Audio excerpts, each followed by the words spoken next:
솔로몬이 범죄한 이후에 아직 나라가 분열되지 않은 상태에서도 이스라엘에게 대적이 많이 생겼습니다. 하나님께서 대적들을 세우셨고 그 대적들을 통해서 이스라엘이 고통을 많이 받게 됩니다. 앞에 14절부터 25절에 보면요. 그래서 솔로몬에게 생긴 많은 대적에 대해서 우리에게 가르쳐주고 있습니다. 14절에 대적이라는 말이 나오죠. 그 대적을 번역하지 않고 히브리어 그대로 쓰면은 사탄입니다. 그러니까 사탄이라는 말을 우리가 아는 사탄으로 번역할 수도 있고요. 또는 대적으로도 번역을 할 수가 있습니다. 사탄이라는 단어의 뜻이 대적인데요. 영적인 존재일 때는 사탄, 그러고요. 영적인 존재가 아니다 싶을 때는 대적 이렇게 번역을 하고 있습니다. 그러니까 이 에돔 사람 하닷이 솔로몬에게 사탄이 되었다라는 것입니다. 예수님께서 신앙 고백을 하고 난 이후에 예수님 십자가에 못 박혀 돌아가신다라는 말씀을 전하니 베드로가 못하시게 만류를 했지요. 그때 베드로에게 예수님께서 하신 말씀이 사탄아 내 뒤로 물러가라. 그는 영적인 존재 사탄이라는 말씀이 될 수도 있고 아니면 베드로가 그렇게 못하시게 함으로써 예수님의 대적이 되었기 때문에 대적아 물러가라 이렇게 말씀하신 것이다 라고 생각해도 그렇게 다르지 않는 것입니다. 성경을 보다 보면요 구약시대에 다른 나라 특히 아람 쪽의 왕의 이름을 보면 하닷이라는 이름이 꽤 나옵니다. 여기에는 그냥 하닷 나오고요. 그 다음에 또 뒤에 보면 하닷 에셀이라고 나오는데 하닷이라는 신은 폭풍의 신을 말합니다. 그럼 우리가 가나안의 신의 몇 가지 종류를 아네요. 바알 신은 농사의 신인데 특별히 하늘을 관장하고 번개를 주관합니다. 그래서 보통 바알 우상은 한 손을 이렇게 들고 있습니다. 또는 이마에 어떤 번개 표시 같은 거 달 같은 표시가 있습니다. 그건 이제 번개를 주관하면서 농사를 주관한다라는 것이고요. 그 다음에 이제 아세라는 목축의 신입니다. 그 다음에 하닷은 이제 폭풍의 신입니다. 그런데 결국에는 이 폭풍의 신이나 이 번개의 신이나 그거 사실은 같은 신인데 지역마다 언어가 다르면서 자기들 이름으로 부른다라고 얘기할 수도 있습니다. 금오스 이런 기타 여러 가지 이름들이 나오지요. 그 모든 것들이 그냥 통으로 바알의 다른 이름이다라고 생각해도 별로 다르지 않습니다. 자, 이제 여기 하닷이 솔로몬의 대적이 되어서 이제 도망을 가게 됩니다. 그런데 17절에 보니까 하닷이 작은 아이 때에 에돔이 멸망하면서 여러 가지 일을 많이 겪었다 그러네요. 여기 말하는 작은 아이는 10대 초반쯤 되는데요. 하닷이 10대 초반에 작은 아이였을 때에 이 정도는 하고는 하닷을 놓쳐버렸습니다. 그런데 그 하닷이 엄청난 용사가 되어서는 에돔으로 돌아오게 되고 그 다음에는 솔로몬에게 굉장히 큰 대적이 되게 됩니다. 작은 것이라고 함부로 얕보았다가는 나중에 큰 코 다친다라는 것을 하닷이 보여준다라고 할 수가 있을 것입니다. 18절에 보면요 하닷이 도망간 길이 나오는데 빙 둘러서 돌아가고 있습니다. 거친 지형을 따라서 좀 숨겨야 되니까 그래서 일부러 거친 지형으로 빙 둘러서 도망하는 모습을 보여주고 있습니다. 그래서 어디로 도망가나 보니까 애굽으로 도망갔습니다. 애굽은 이 솔로몬이 애굽의 바로의 공주와 결혼을 했는데 어떻게 애굽으로 돌아갔나? 이때 정세가 국제 정세 외교가 굉장히 급변하고 있거든요. 그런 상황 속에서 이 부분을 이해를 해야 됩니다. 이 당시에는 다윗이 굉장히 크게 성장을 하고 있는 시대였습니다. 애굽이 보고 두려워할 정도로 다윗이 크게 성장을 했거든요. 다윗이 전쟁에서 얻었던 많은 말들이나 이런 것을 힘줄을 끊지 않고 내가 전쟁을 해서 한번 옆에 다른 나라들을 정복해 보겠다라고 마음을 먹었다면 혹시 모릅니다. 세계 최초의 제국을 아수르가 아니라 다윗이 이스라엘로 세웠을지요. 그런데 다윗이 사실은 다윗도 욕심이 좀 많은 사람이거든요. 다윗이 말들의 힘줄을 끊으면서, 말들의 힘줄을 끄는 것은 말씀에 순종하기 위해서입니다. 말들의 힘줄을 끊으면서 다윗이 굉장히 애석해하면서 눈물을 흘렸을 것 같습니다. 사실은 자기에게 그런 욕심이 있는데, 자기에게 힘도 생겼고 군사도 생겼고 거대한 말도 생겼고 정말 대단해서, 그래서 옆에 나라들 그냥 파죽지시로 그렇게 몰고 가면은 혹시 알렉산더나 이런 사람들 나오기 전에 다윗이 엄청나게 거대한 제국을 세울 수 있을 정도로 그런 막강한 군사력을 가진 상태에서 말들 힘줄을 다 끊어버리고 다윗이 그냥 가나안 땅, 그 이스라엘 땅에만 딱 안주를 하는 것입니다. 말씀 순종하기 위해서죠. 그런데 애굽의 입장에서 보면요, 아무래도 저 다윗이, 저 이스라엘이 자기보다 점점 더 강해지는 것 같습니다. 애굽이 세계 최고의 강대국 중에 하나였지만은 이제 애굽이 움츠러든 거죠. 거기다가 다윗이 자기 혼자 하는 것이 아니라 그 이스라엘 바로 위에 페니키아가 있었는데, 페니키아는 이제 도시국가들의 연합체입니다. 그 도시국가들 중에서 가장 유명한 곳이 시돈, 두로 이런 곳이었는데, 두로의 왕 히람이 다윗과 딱 손을 잡고는 해 나가는데, 이 페니키아가 나중에 지중해 쪽에다 큰 제국을 건설하잖아요. 그 식민지 삼았던 제국 중에 하나에서 나중에 카르타고가 나오고 카르타고의 한니발이 나오거든요. 카르타고의 한니발이 그냥 나온 것이 아니라 바로 이 두로의 히람이 다윗과 함께 하면서 그 다음에 힘을 키워가지고 지중해권을 제패하면서 나중에 생겼던 그런 거거든요. 역사적으로 쭉 거슬러 올라가면은. 그러니까 이 페니키아와 새로운 강국이 된 이스라엘이 손을 잡고 있으니까 이 애굽이 굉장히 두려워 떠는 겁니다. 그래서 이 다윗과 히람에게 조금 적대적인 세력들이 도망을 갈 때에 그래도 좀 힘센 나라로 도망가야 될 거잖아요. 그렇기 때문에 그들이 주로 애굽으로 망명을 가는데 애굽에서 그 망명객들을 다 받아주는 것입니다. 에돔이 멸망하면서 에돔의 왕자 중에 하나였던 하닷을 애굽이 받아들여줬던 것은 바로 그런 어떤 외교적인 군사적인 맥락 속에서입니다. 당연히 다윗을 견제하기 위해서 하닷을 받아줬지요. 그런데 이 하닷을 누구와 결혼시키는가 하면 다브네스의 아우와 결혼시킵니다. 다브네스는 이름 같지만은 바로 이런 것 같은 칭호입니다. 어떤 칭호인가 하면요, 우리로 치면은 중전 정도에 해당할 건데, 그냥 중전이 아니라 차기 왕이 될, 차기 파라오가 될 사람을 낳은 어머니, 그러니까 중전 중에서도 최고 그런 권력 있는 그런 중전이죠. 그런 사람이 가지는 칭호가 다브네스입니다. 그러니까 자기가 직접 아이를 낳았고 그 아이가 적자로서 왕세자로서 애굽의 왕이 될 사람이기 때문에 세도가 대단한 거죠. 그런 사람의 아우와 하닷을 결혼시키고 그 다음에 그 자녀가 태어나니까 그 자녀를 애굽의 왕자 중에 애굽의 왕자인 것처럼 왕자 중에서 같이 성장하게 만들어줍니다. 이것은 애굽의 바로가 다윗을 굉장히 두려워하면서 견제하였다라는 것을 잘 보여주는 겁니다. 언제든지 다윗의 적이 되어서 다윗을 칠 수 있도록 만들려고 노력을 했다라는 것이지요. 자, 그런데 이때가 보면요, 애굽의 왕조로 보면은 21왕조 일대입니다. 우리나라는 좀 생소한데요. 우리나라는 신라, 고구려, 백제, 그 다음에는 고려, 그 다음에는 조선, 이런 식으로 나라 이름을 대는데요. 애굽은 그렇게 되지 않고 우리보다 역사가 좀 길거든요. 좀 수천 년의 역사를 그렇게 가게 됩니다. 그래서 애굽에서는 그냥 나라 이름을 대지 않고 그냥 왕조라고 붙이는데 왕조 앞에다가 숫자를 붙입니다.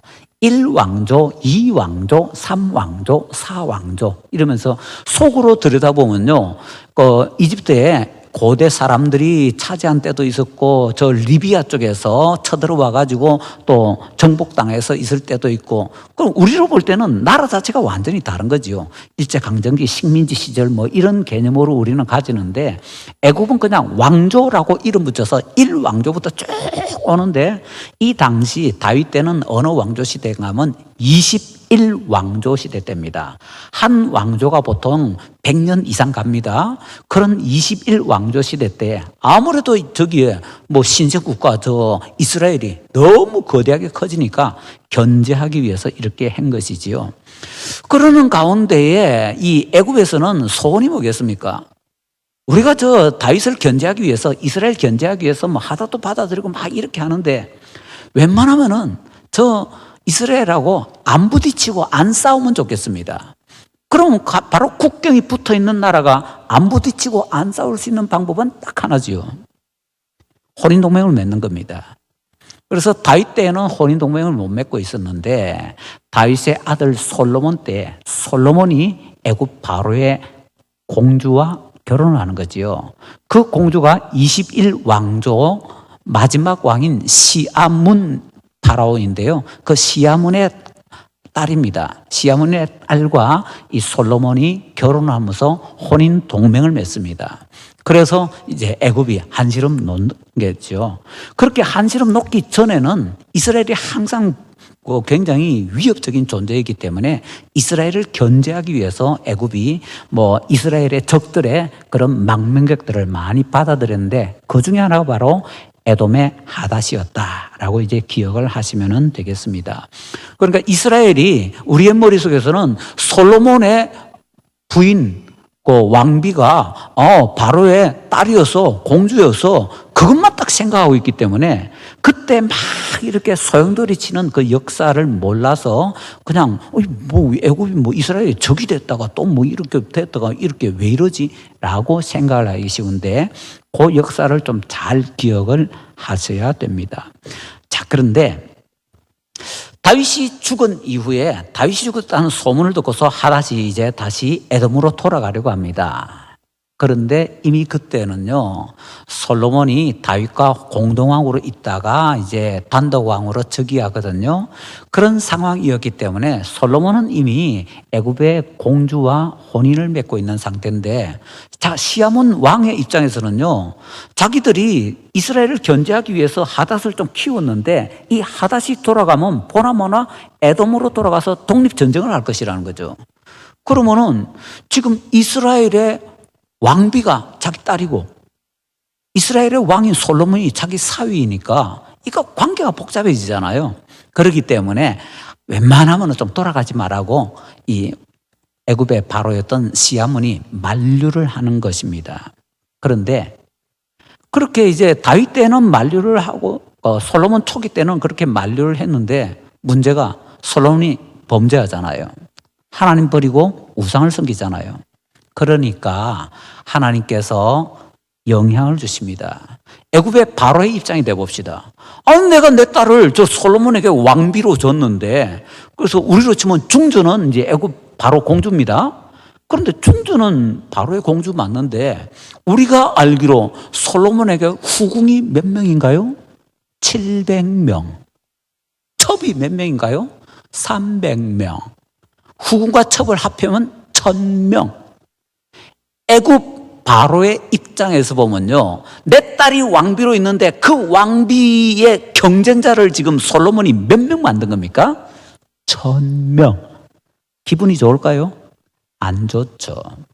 그러니까 솔로몬이 그렇게 수많은 처첩을 둠으로 인해서 자기도 하나님을 배반하고 우상을 섬겼는데 하나님께서 그러니까 솔로몬을 버리시는 거죠. 버리시는 가운데 누가 솔로몬의 대적이 되게 하는가 하면 이 애굽에 망명가 있던 하닷을 애굽의 바로가 뭐야 내 딸을 완전히 뭐 꽂아 놓은 보리자로 취급하나 싶으니까 그냥 하닷이 가라 그러는 거지. 하닷에게 가라고 그러는 거죠. 그래서 그 하닷이 에돔으로 돌아와서는 이제 독립 운동을 막 하기 시작하는 겁니다. 그 결과 얼마 안 있어서 에돔은 이스라엘로부터 독립을 하게 됩니다. 몇 대가 안 갔어요. 자, 이런 일이 벌어지게 되는 겁니다. 그 다음에 또 솔로몬의 대적으로 누가 쓰는가 하면은 23절부터 보면 아람의 르손이 서게 됩니다. 르손도 왕의 이름이 아니고요. 왕의 칭호입니다. 그러니까 파로 같은 칭호입니다. 블레셋에서도 아비멜렉 왕의 이름이 아니고 칭호입니다. 우리나라에서는 뭐 임금이라고 해야 될까요? 자, 그런데 그 사람을 소개할 때 23절에 그의 주인이라고 합니다. 이 사람은 뭐 종이었나? 노예였나? 그게 아니고요. 이 당시에 국가들 사이에서는 이제 이 아람 쪽이 도시국가가 더 많이 있었는데요. 국가들 사이에서는 서로 조약을 많이 맺는데 그 조약 가운데 우리나라로 치면 중국과 우리나라의 고려나 조선이 조약을 맺으면은 불평등 조약이잖아요. 그런 것처럼 이 르손이 아람의 다른 나라, 이제 소바라는 왕국이 있습니다. 아람 쪽에서 가장 힘이 센 왕국이었는데요. 거기에 봉신 국가로 있었습니다. 뭐 중국에 대한 뭐 우리나라의 고려나 조선 정도였다는 겁니다. 그런데 이 르손이 힘을 얻어가지고는 독립을 합니다. 그게 바로 그의 주인의 손에서 이제 도망했다라는 표현입니다. 자, 르손이 그렇게 봉신 언약을 깨고 독립을 하게 됩니다. 자, 다윗 사후에 다윗은 이 아람 나라를 철저하게 복속을 시켰거든요. 그런데 다윗이 죽고 나서 르손이 소바에서 독립을 하면서 다메섹을 점령하고 그 다음에 수리아의 왕이 되는데 이때 세운 이 수리아가 우리가 잘 아는 아람 왕국이고요. 그 아람 왕국에서 가장 유명했던 사람이 우리가 또 잘 아는 나만 장군입니다. 북이스라엘을 굉장히 괴롭혔던 나라가 아람입니다. 그 나라가 언제 쓰느냐? 솔로몬이 이렇게 하나님께 등 돌리고 나아갔을 때 솔로몬의 대적으로 세웠던 나라 중에 하나였고요. 철저하게 북이스라엘과 남유다에 대해서 굉장히 괴롭혔던 그런 나라가 되는 것입니다. 하나님께서는 그렇게 하시는데 솔로몬이 계속해서 범죄를 합니다. 그러자 이제 26절부터는 이스라엘 자체에 또 새로운 대적을 세우시는데 그 대적이 바로 여로보암이었다라는 거지요. 여로보암이 지금 에브라임 지파 사람이라고 소개가 되고 있습니다. 이 여로보암을 세울 때에 선지자 아히야가 쓰임을 받는데 실로 사람이라고 하거든요. 실로도 역시 에브라임 지파입니다. 우리 그냥 성경 읽어서 막 그냥 지나가 버린데요. 다시 한번 가만히 생각해 보세요. 에브라임 지파에서 군사적으로 행정적으로 아주 유명한 사람이 여로보암이었습니다. 선지자로서 아주 유명한 사람이 아히야였습니다. 그렇다면 여로보암과 아히야는 서로 몰랐을까요? 안면이 있었을까요? 이해되시죠? 두 사람은 안면이 있는 겁니다. 안면 있는 상황에서 하나님께서 아히야를 보내시니까 아히야가 여로보암에게 우리 같이 가자. 그리고는 둘이 있는 데서 기름 부어서 왕으로 세우는 겁니다. 그러면서 솔로몬의 범죄 때문에 이스라엘을 조각내어서 10지파는 당신에게 주고 이 솔로몬의 후예를 위해서는 한 지파만 주겠다고. 그 한 지파는 유다 지파 위에 다른 지파니까 베냐민이 되는 거지요. 그래서 12지파 중에서 10지파는 북으로 가는 거고 남쪽에는 유다와 베냐민 두 지파만 남게 되는 것입니다. 우리가 성경을 읽을 때 그냥 막 지나갈 수 있는데요. 좀 차분하게 하나하나 지나가면서 이 단어가 여기 왜 쓰였지라는 것을 생각해 봐야 되는 그런 구절들이 굉장히 많이 있습니다. 그 중에 하나가 33절인데요. 33절에 보면은 이제 솔로몬이 하나님을 버리고 우상 숭배를 했기 때문에 그래서 하나님께서 이제 솔로몬의 나라를 빼앗아서 여로보암에게 주신다고 하는데요. 39절과 연결해서 보면 39절에 이런 말씀이 있습니다. 내가 이로 말미암아 다윗의 자손을 괴롭게 할 것이나 여로보암 통해서 괴롭힌다는 거죠. 그런데 영원히 하지는 아니하리라. 이게 무슨 뜻을 담고 있을까요? 여로보암이 북이스라엘을 건설하면서 남유다를 괴롭힐 텐데 여로보암이 그렇게 오랫동안 하지는 못할 것이다 라는 것입니다. 이 북이스라엘을 여로보암이 세우긴 했지만은 이 여로보암 왕조가 곧 멸망을 해버리거든요. 그러면 왜 멸망했는가? 그것에 대한 이유는 하나님께서 여로보암을 세울 때 다윗처럼 하나님께 순종하라고 조건을 딱 거셨습니다. 그런데 여로보암은 그 조건에 불순종합니다. 그리고는 금송아지 만들어서 막 하고 이제 다음에 나오겠죠. 그러면서 하나님께 불순종하자 하나님께서 여로보암에게서도 걷어서 다른 사람에게 주시게 되는 겁니다. 결국에는 솔로몬이 다윗처럼 하나님을 섬기지 않아서 나라가 쪼개지게 되는 거고요. 여로보암도 솔로몬의 범죄 때문에 나라를 얻게 되었는데 그렇다면은 여로보암이라도 하나님께 순종을 해서 그 다음에 자기 나라를 잘 지켜야 되는데 인간적인 두려움 때문에 금송아지 세우면서 금송아지를 하나님이라 그러고 딴짓하게 되니까, 그래서 결국에는 여로보암도 다윗같이 순종하지 못해서 결국에는 그의 왕조가 멸망을 당하게 되는 것입니다. 자, 그런데 여기서 또 하나 정리를 해야 됩니다. 여로보암이 솔로몬 이제 후기 때에 솔로몬에게 밑배서 쫓겨나는데 왜 쫓겨나고 망명을 하는가? 아히야가 여로보암에게 기름 부었다고 하니까 그 소문을 솔로몬이 듣고는, 야, 그러면은 얘가 자기 왕이 된다고? 그래서 이제 여로보암을 죽이려고 했거든요. 근데 여기서 한번 생각해 보십시다. 아니, 아히야가 여로보암에게 기름 부을 때는 우리 본문에 보면 틀림없이 둘만 있었거든요. 둘이만 있었는데 어떻게 여로보암이 아히야에게 기름 부음을 받아가지고 북이스라엘의 새로운 왕국을 건설하게 될 것이라는 것이 소문이 났으며, 그 소문이 어떻게 솔로몬의 귀에까지 들어갑니까?